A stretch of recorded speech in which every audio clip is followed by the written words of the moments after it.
En el vídeo de hoy les quiero hablar del TOC pedófilo o de los pensamientos de pedofilia que frecuentemente aparecen en el trastorno obsesivo compulsivo. ¿Qué quiere decir estos pensamientos? Bueno, quiere decir que la persona empieza a tener ideas o pensamientos de que le gustan los niños, de que se puede acercar a los niños, que si se va a acercar a otros niños pequeños les va a hacer daño o va a tener intentos de abusos sexuales. Es decir, hay un pensamiento en la persona consciente de que puede hacer algo tanto de daño físico como de contenido sexual a un niño pequeño. Esto hace que no se acerque a los primos, a los vecinos, a los amigos, le da miedo acercarse al parque o lugares públicos donde ve niños pequeños, ¿de acuerdo? Es más, incluso no se atreve incluso a estar a solas, ¿no? Con un sobrino, con un hermanito pequeño.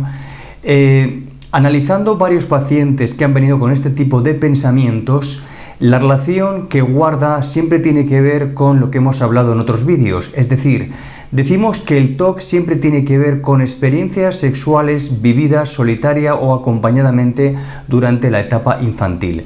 Hemos dicho que en el desarrollo de la sexualidad es muy frecuente ver que entre hermanos pequeños, primitos, vecinos, amigos, en edades muy tempranas inician actividades de tipo sexual que a veces van más allá de simples tocamientos y entonces descubren de una manera precoz la sexualidad. Es decir, que son niños que descubren precozmente el sexo o la sexualidad y encuentran un placer asociado en todo eso que han descubierto porque son los primeros placeres o los primeros disfrutes que los niños experimentan con el cuerpo entre ellos.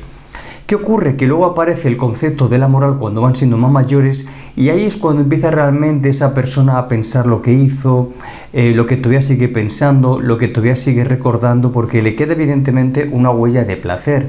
Y ahí aparece el complejo moral, que es lo que luego va a desencadenar el trastorno obsesivo compulsivo.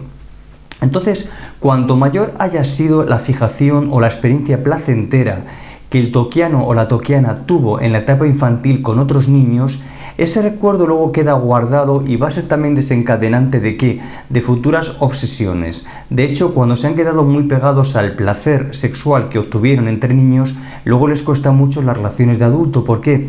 Porque decimos en psicoanálisis que las primeras experiencias sexuales son muy determinantes para luego, de alguna manera, fijar o anclar la sexualidad a esas experiencias y luego la persona tiene dificultad para desarrollarse sexualmente con adultos. Entonces, la pregunta es, ¿un toquiano puede llegar a ser pedófilo? ¿Puede llegar realmente a cometer actos de pedofilia con un niño? La respuesta es no.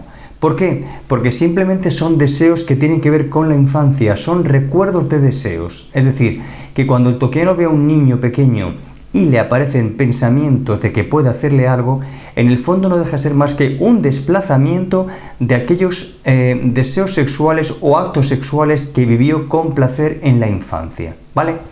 Entonces son recuerdos muy vivos que afloran de nuevo a la conciencia y se proyectan, en este caso, sobre niños pequeños. Pero yo en ningún toquiano que he visto con este tipo de deseos jamás han llegado a tener o a realizar actos sexuales con niños. Entonces tiene que ver con las primeras experiencias sexuales infantiles con otros niños. Eso no significa de que luego lo vaya a realizar, pero claro, el terror es grande, porque ya el terror en sí supone una censura, ya lo rechaza, pero el deseo de esa huella de recuerdo que sigue tan viva es lo que llega a la conciencia.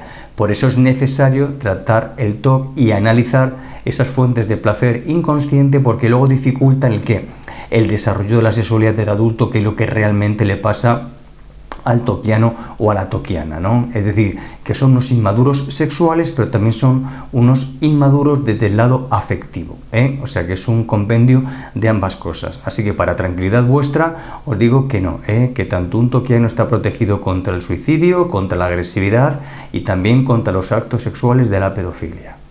Espero que lo hayáis entendido y que os calme.